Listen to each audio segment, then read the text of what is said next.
This episode is brought to you by Voco Hotels by IHG, where you should prepare to be charmed. From Chicago to Myrtle Beach to Saranac Lake, each Voco in the U.S. has its own local flavor and unique detail. Our hosts welcome you with little extras, and you'll find rooms for catching up on me time and full-service bars and restaurants that are perfect for us time. Come on in and live the Voco life and book your next stay at vocohotels.com. VOCO hotels.com.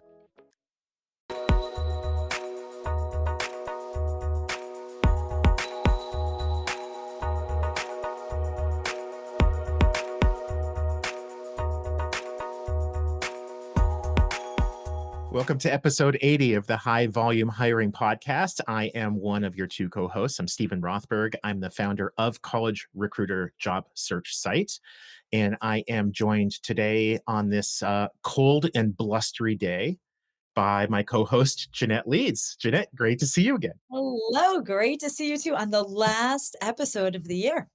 It's crazy, 2024. So we are here today with John Puckett, who, John, let's say you have over 20 years of experience in the HR tech industry, and you are the CEO of Cadian. And we're so happy to have you here on the last show of the year. So welcome. Thank you so much for having me. I really, I've been looking forward to this. Awesome. Well, why don't we kick it off with just give our listeners a quick background, like who you are, what is Cadian, in case they're like, wait, what, who are they? Yeah. Easy question. So I started in this industry back in the late 90s, if I'm going to date myself.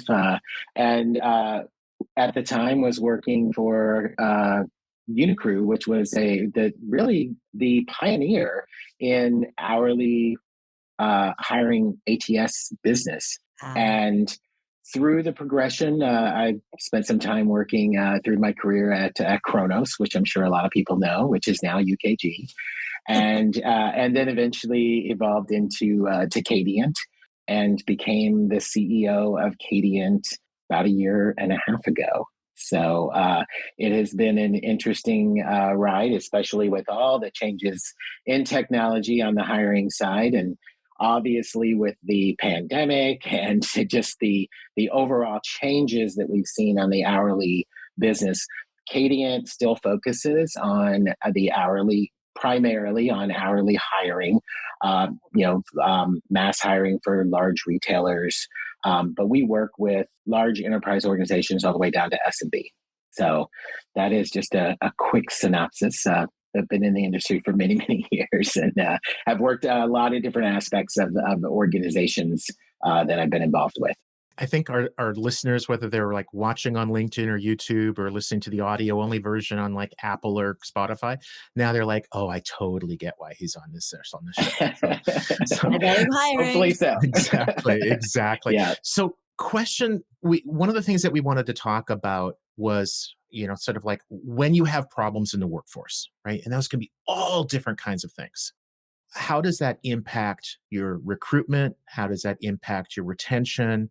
You coming from the ATS side gives you some really good visibility into how that looks across a whole bunch of different employers. So maybe you can sort of talk at a high level, like employers that are having workplace problems of some kind. How does that impact retention and recruitment? Yeah, I mean, we've seen, this, I'll call it a labor shortage, on the hourly side. It's affecting retail, hospitality, manufacturing. I mean, there's just hardly any industry that's employing large numbers of hourly employees that's not been impacted by this. And, I think it stems from just pay, which has definitely been, in the headlines of, more higher demand for pay, access to benefits. So many hourly employees are part-time and don't have access to benefits. They don't really have career growth options. And, and then just, flexibility in their scheduling, which I think stems a lot from flexibility we saw with a lot of jobs during the pandemic, and sort of brought that to light. So what I've seen is organizations are having to really change their policies and their direction on all these different areas to be able to attract and retain hourly employees. It's interesting because in some ways, look, we're about to go into 2025. The pandemic feels like it was a while ago, but yet it also feels like it was a minute ago. But this is Right. still this labor shortage for hourly work. It's still going on. So we know these organizations, so many have these, not, or what would be the word, unattractive workplace policies for, as you have. Okay, so you have them. Like, what are some strategies you're starting to see that people like? Some of this you can't change. I mean, you can, try and change it, but if you can't, Yeah. what advice do you have for the TA leaders here? It's like, Yeah. how do they combat that? How do they increase retention? Yeah, I think what we've seen is, I'll look at this from two different aspects on the hiring side as well as the retention. Yeah. On the hiring side, companies, I think both, I think just from the overall challenges we're having at the labor market and just availability of candidates, you also have, you know, a social shift of people want to work for companies that match their beliefs, their Mhm. cultural beliefs. Yeah. And so what we've seen on the hiring side is companies are really having to promote what they do socially for the for the world, what their culture is. Having the ability to post videos of what a day in a life of this job is going to be, it's really been an important part of the attract side.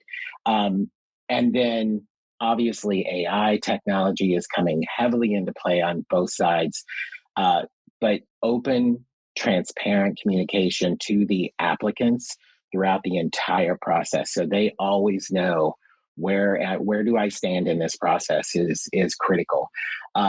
Once they're hired, I think it's just a matter of having, again, the tools in place to allow the flexibility with scheduling, ensuring that communication is transparent. You have the ability to have recognition programs, opportunities for growth in their career, and still have that some of that flexibility. Again, and I think there's lots of tools that have been put into place that have really helped organizations to manage a lot of those aspects to continue to help them retain these employees once they're hired. And obviously, I think company culture and having an engaging culture is really key into keeping them. Hey, everybody. Got a quick question for you. Is your job easy, stress free, and full of rainbows and sunshine every single day? Yeah, I'd say that's a big fat no. Hi, I'm David Noe, host of Speakeasy HR, presented by Payroll Partners, and proud to be part of the Work Defined community. Take a step down into my Speakeasy live on LinkedIn and YouTube, where we tackle HR and business challenges through raw, uncut, unfiltered conversations. This is HR like you've never heard it before. Bold, real, and full of practical takeaways. Real guests, bold insights, authentic conversations that drive change. Catch every episode on demand through your favorite podcast platform or all the content at speakeasyhr.com. One of the things that we were talking about just before hitting the record button Mhm. was that Cadient, because of being an ATS, but beyond that, right? It goes beyond the point of hire. You have insight, I think, at least with some of your clients, correct me wrong, maybe it's all of them, as to the retention. Yes. And that's something that a lot of employers don't have. The systems don't talk well to each other. So they might know that their lowest cost per hire or lowest cost per application is, and I'm just making this up, Indeed, might be Yeah. LinkedIn, it might be career fairs, whatever. But a lot of them don't have very good visibility into then what happens. And Yes. from our conversations, you do. So Yeah. spill the beans. So we have lots of data on this, and many years of data on this, and definitely provide insight to our customers around what is working, and what we see, just to be straightforward, is you know somebody who goes to Indeed to apply, they can apply to 20 different jobs in one click, which is great on the applicant side.